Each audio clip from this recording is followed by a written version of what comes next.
News morning ಎಡಿಷನ್ಗೆ ಮತ್ತೊಮ್ಮೆ ಸ್ವಾಗತ. ಬಿಹಾರದ ರಾಜಕೀಯದಲ್ಲಿ ಮತ್ತೊಮ್ಮೆ ಈಗ ಮಿಂಚಿನ ಸಂಚಲನ ಆಗಿದೆ. ನಿನ್ನೆ ದಿಢೀರ್ ಅಂತ ರಾಜ್ಯಪಾಲರನ್ನ ನಿತೀಶ್ ಕುಮಾರ್ ಭೇಟಿಯಾಗಿದ್ದಾರೆ. ಹಾಗಿದ್ರೆ ಆರ್ಜೆಡಿ ಕಾಂಗ್ರೆಸ್ಗೆ ಕೈ ಕೊಡ್ತಾರಾ ಸಿಎಂ ನಿತೀಶ್ ಕುಮಾರ್? ಕುಟುಂಬ ರಾಜಕಾರಣಕ್ಕೆ ಟಾಂಗ್ ಕೊಟ್ರ ನಿತೀಶ್? ಕುಟುಂಬ ರಾಜಕಾರಣದ ಹೆಸರು ಹೇಳಿ ಮಿತ್ರ ಪಕ್ಷಗಳಿಗೆ ಟಾಂಗ್ ಕೊಟ್ಟಿದ್ದಾರಾ? ಹಾಗಿದ್ರೆ ನಿತೀಶ್ ಟಾಂಗ್ ಕೊಟ್ಟಿದ್ ಯಾರಿಗೆ? ಕಾಂಗ್ರೆಸ್ಗ, ಆರ್ಜೆಡಿ? ಕರ್ಪೂರಿ ಠಾಕೂರ್ ಅವರನ್ನ ಹೊಗಳ್ತಲೇ ನಿತೀಶ್ ಟಾಂಗ್ ಕೊಟ್ಟಿದ್ದಾರೆ. ತೇಜಸ್ವಿ ಇದ್ದ ವೇದಿಕೆಯಲ್ಲಿ ನಿತೀಶ್ ಕುಮಾರ್ ಮಾತನಾಡಿದ್ದಾರೆ. ಕುತೂಹಲ ಮೂಡಿಸ್ತಾ ಇದೆ ಬಿಹಾರದ ಸಿಎಂ ನಿತೀಶ್ ಕುಮಾರ್ ಅವರ ಮಾತು. ಏನು ಹೇಳಿದ್ರು ಕೇಳಿಸ್ಕೊಳ್ಳಿ. ಎಸ್, ನಿತೀಶ್ ಕುಮಾರ್ ಅವರ ಈ ಮಾತು ಪ್ರಶಾಂತ್ ಏನು ಸೂಚಿಸ್ತಾ ಇದೆ? ಹೊರಗೆ ಕಾಲಿಟ್ರ ಮೈತ್ರಿಯಲ್ಲಿ ಇದು ಭಿನ್ನ ರಾಗ ಏನು ಮೂಡಿದೆ? ಪ್ಲ್ಯಾಂಡಾ? ಪ್ರತಿಭಾ ಕಳೆದ ಒಂದೂವರೆ ತಿಂಗಳಿಂದ ಈ ಸುದ್ದಿ ಬಿಹಾರದ ರಾಜಕಾರಣದಲ್ಲಂತೂ ಇದೆ. ಈಗ ನಿಜನೋ ಸುಳ್ಳು ಅಂತಕ್ಕಂಥದ್ದನ್ನು ಸ್ವತಃ ನಿತೀಶ್ ಕುಮಾರ್ ಸ್ಪಷ್ಟಪಡಿಸಬೇಕು. ಮೊದಲೊಂದು 15 ದಿನ ನಿತೀಶ್ ಕುಮಾರ್ ಮನೆಯಿಂದ ಹೊರಗೆ ಬರಲಿಲ್ಲ, ಅನಾರೋಗ್ಯ ಅಂತ BJP ಅವರು ಟ್ವೀಟ್ ಮಾಡಿದರು. ನಂತರ ಹೊರಗಡೆ ಬಂದರು. ಆಮೇಲೆ ನಿತೀಶ್ ಕುಮಾರರನ್ನು ಪ್ರಧಾನಮಂತ್ರಿ ಅಭ್ಯರ್ಥಿಯನ್ನಾಗಿ ಮಾಡುವ ಪ್ರಸ್ತಾವನೆ ಕಾಂಗ್ರೆಸ್ನ ಮುಂದಿತ್ತು. ಈಗ ಅದು ಮಮತಾ ಮತ್ತು ಕೇಜ್ರಿವಾಲ್ ಹೊರಗಡೆ ಬಿದ್ದ ಮೇಲೆ ನಿತೀಶ್ ಕುಮಾರ್ ಪ್ರಧಾನಮಂತ್ರಿ ಅಭ್ಯರ್ಥಿ ಆಗ್ತಾರಾ ಅನ್ನೋದು ಪ್ರಶ್ನೆ. ಆದರೆ ಏಕಾಏಕಿ ನಿನ್ನೆ ಅವರು ರಾಜ್ಯಪಾಲರ ಬಳಿಗೆ ಹೋದರು. ನಂತರ ಅದು ಗೊತ್ತಾಯಿತು, ಇಲ್ಲ ಅದೊಂದು ವೈಸ್ ಚಾನ್ಸಲರ್ಸ್ ಅಪಾಯಿಂಟ್ಮೆಂಟ್ ಕಾರಣದಿಂದ ಹೋಗಿದ್ದರು ಅಂತಕ್ಕಂಥ. ಅದೇನು ರಾಜ್ಯಪಾಲರ ಬಳಿ ಪೊಲಿಟಿಕಲ್ ಕಾರಣದಿಂದ ಹೋಗಿರಲಿಲ್ಲ. ಆದರೆ ನಿತೀಶ್ ಕುಮಾರ್ ನಿನ್ನೆ ಏನೊಂದು ಹೇಳಿಕೆಯನ್ನು ಕೊಟ್ಟರು ನೋಡಿ. ಕರ್ಪೂರಿ ಠಾಕೂರ್, ಈಗ BJPಯು ಏನು ಮಾಡಿತು, ಕರ್ಪೂರಿ ಠಾಕೂರ್ಗೆ ಒಂದು ಭಾರತ ರತ್ನವನ್ನು ಕೊಟ್ಟು ನಿತೀಶ್ ತನಗೆ ಅಭಿನಂದನೆ ಸಲ್ಲಿಸುವ ರೀತಿಯಲ್ಲಿ BJP ನೋಡಿಕೊಂಡಿತು. ಅಂದರೆ ನಿತೀಶ್ ಮತ್ತು ಲಾಲು ಅವರ ಪೊಲಿಟಿಕಲ್ ಲೀನೇಜ್ ಶುರು ಆಗೋದೇ ಕರ್ಪೂರಿ ಠಾಕೂರ್ ಅವರಿಂದ. ಅಂಥ ಕರ್ಪೂರಿ ಠಾಕೂರ್ ಅವರಿಗೆ ಭಾರತ ರತ್ನ ಕೊಟ್ಟಾಗ ನಿತೀಶ್ ಕುಮಾರ್ ಸಹಜವಾಗಿ ಮೋದಿಯವರಿಗೆ ಅಭಿನಂದನೆ ಸಲ್ಲಿಸಿದರು, ಕೇಂದ್ರ ಸರ್ಕಾರಕ್ಕೆ ಅಭಿನಂದನೆ ಸಲ್ಲಿಸಿದರು. ಆ ಸಲ್ಲಿಸಿದ್ದು ಆಶ್ಚರ್ಯ ಆಗಲಿಲ್ಲ, ಆದರೆ ಅದರ ಜೊತೆ ಮಾತನಾಡಿದ ಮಾತುಗಳು ತುಂಬ ಆಶ್ಚರ್ಯ. ಕುಟುಂಬ ರಾಜಕಾರಣದ ವಿಚಾರ, ಅವರು ವಂಶ ಪರಂಪರೆ ರಾಜಕಾರಣದ ಪ್ರಶ್ನೆಯನ್ನು ಎತ್ತಿದ್ರು. ಕರ್ಪೂರಿ ಠಾಕೂರ್ ನೋಡಿ, ಯಾವತ್ತೂ 2 ಬಾರಿ ಮುಖ್ಯಮಂತ್ರಿ ಆದರೂ ಕೂಡ ತಮ್ಮ ಕುಟುಂಬವನ್ನೇ ಬೆಳೆಸಲಿಲ್ಲ. ನಾನು 2005ರಿಂದ ಈಗ 2024ರವರೆಗೆ ಮುಖ್ಯಮಂತ್ರಿ ಆಗಿದ್ದೀನಿ, ನಡು 1 ವರ್ಷ ಬಿಟ್ಬಿಟ್ರೆ. ಆದರೆ ನಾನೆಂದೂ ಕರ್ಪೂರಿ ಠಾಕೂರ್ ಅವರ ಒಬ್ಬ ಶಿಷ್ಯನಾಗಿ ನಾನು ಕೂಡ ನನ್ನ ಕುಟುಂಬವನ್ನು ಬೆಳೆಸಲಿಲ್ಲ ಅಂತ ಹೇಳಿದ್ರು. ಅಲ್ಲಿಗೆ ನಿಂತರು. ಪಕ್ಕದ ಲಾಲು ಪ್ರಸಾದ್ ಯಾದವ್ ಕುಟುಂಬವನ್ನೇ ರಾಜಕಾರಣಕ್ಕೆ ತಂದಿದ್ದಾರೆ. ಮೀಸಾ ಭಾರತಿನೂ ರಾಜಕಾರಣದಲ್ಲಿದ್ದಾರೆ, ತೇಜಸ್ವಿ ಯಾದವ್ ಇದ್ದಾರೆ, ತೇಜ್ ಪ್ರತಾಪ್ ಯಾದವ್ ಇದ್ದಾರೆ, ರಾಬ್ಡಿ ದೇವಿನೂ ರಾಜಕಾರಣದಲ್ಲಿದ್ದಾರೆ. ಅದನ್ನು ಹೇಳಲಿಲ್ಲ ಅಷ್ಟೇ, ಆದರೆ ಅದನ್ನು ನಾವೀಗ ಚರ್ಚೆ ಮಾಡುವ ರೀತಿಯಲ್ಲಿ ಅದಕ್ಕೊಂದು ಗೆರೆ ಎಳೆಯೋದು ಅಂತಾರಲ್ಲ, ಒಂದು ಕೊಮ ಇಟ್ಟು ಹೋಗಿದ್ದಾರೆ. ಆ ಕಾರಣದಿಂದ ನಿತೀಶ್ ಕುಮಾರರ ಮಾತು ಹೆಚ್ಚು ಚರ್ಚೆ ಆಗ್ತಾ ಇದೆ. ಒಂದು ನಿತೀಶ್ಗೆ ಅಸಮಾಧಾನ ಒಂದು ಇರೋದೇನು ನಿಜ ಅಂತಂದರೆ, ಕಾಂಗ್ರೆಸ್ ಮೊದಲು ಪ್ರಧಾನಮಂತ್ರಿ ಅಭ್ಯರ್ಥಿಯನ್ನಾಗಿ ಮಾಡುತ್ತೇನೆ ಅಂತ ಹೇಳಿತ್ತು.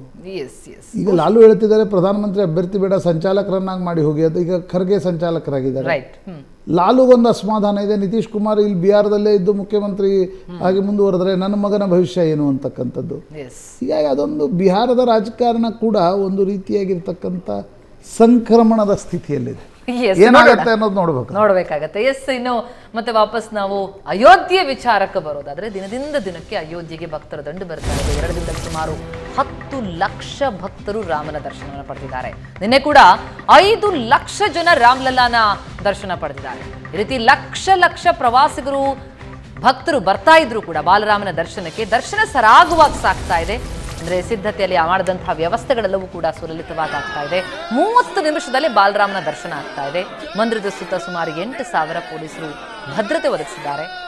ಆದರೆ ಈ ಮಧ್ಯೆ ಆಗಿರುವಂತಹ ಮತ್ತೊಂದು ಬೆಳವಣಿಗೆ, ಮಾರ್ಚ್ವರೆಗೂ ರಾಮ ಮಂದಿರಕ್ಕೆ ಹೋಗಬೇಡಿ ಅಂತ ಕೇಂದ್ರ ಸಚಿವರಿಗೆ ಪ್ರಧಾನಿ ನರೇಂದ್ರ ಮೋದಿ ಮನವಿ ಮಾಡಿದ್ದಾರೆ.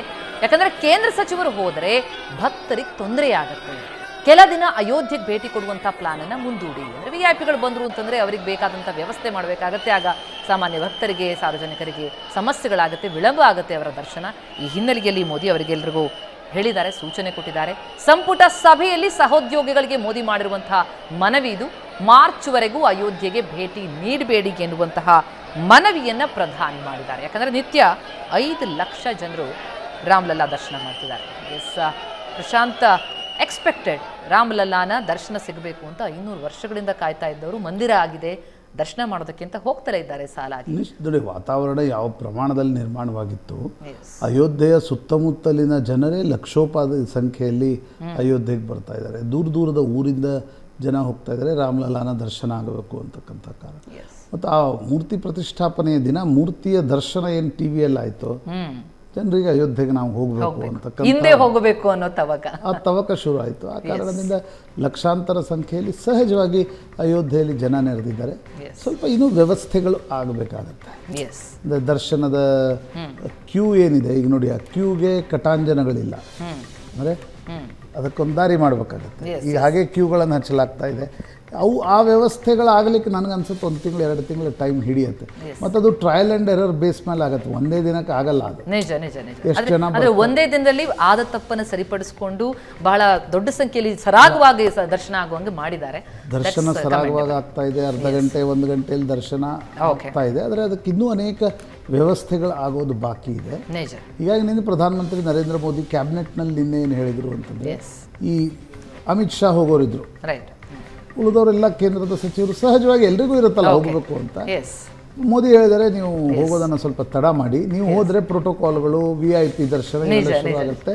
ಜನರಿಗೂ ನಾವು ಹೇಳಬೇಕು ಹೋಲ್ಡ್ ಆನ್ ಅನ್ನೋದನ್ನ. Thank you so much Prashanth, ಸಾಕಷ್ಟು ಮಾಹಿತಿಯನ್ನು ನೀಡಿದ್ದಕ್ಕೆ. ಇದು ಇವತ್ತಿನ ನ್ಯೂಸ್ ಆರ್ ಮಾರ್ನಿಂಗ್ ಎಡಿಷನ್. ನೇರ ದಿಟ್ಟ ನಿರಂತರ ಸುದ್ದಿಗಾಗಿ ನೋಡ್ತಾ ಇರಿ ಏಷ್ಯಾನೆಟ್ ಸುವರ್ಣ ನ್ಯೂಸ್. ಶುಭ ದಿನ.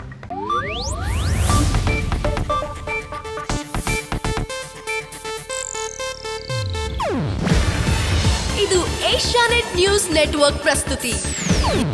ನೀವು ನೋಡ್ತಿದ್ದೀರಾ ಏಷ್ಯಾನೆಟ್ ಸುವರ್ಣ ನ್ಯೂಸ್.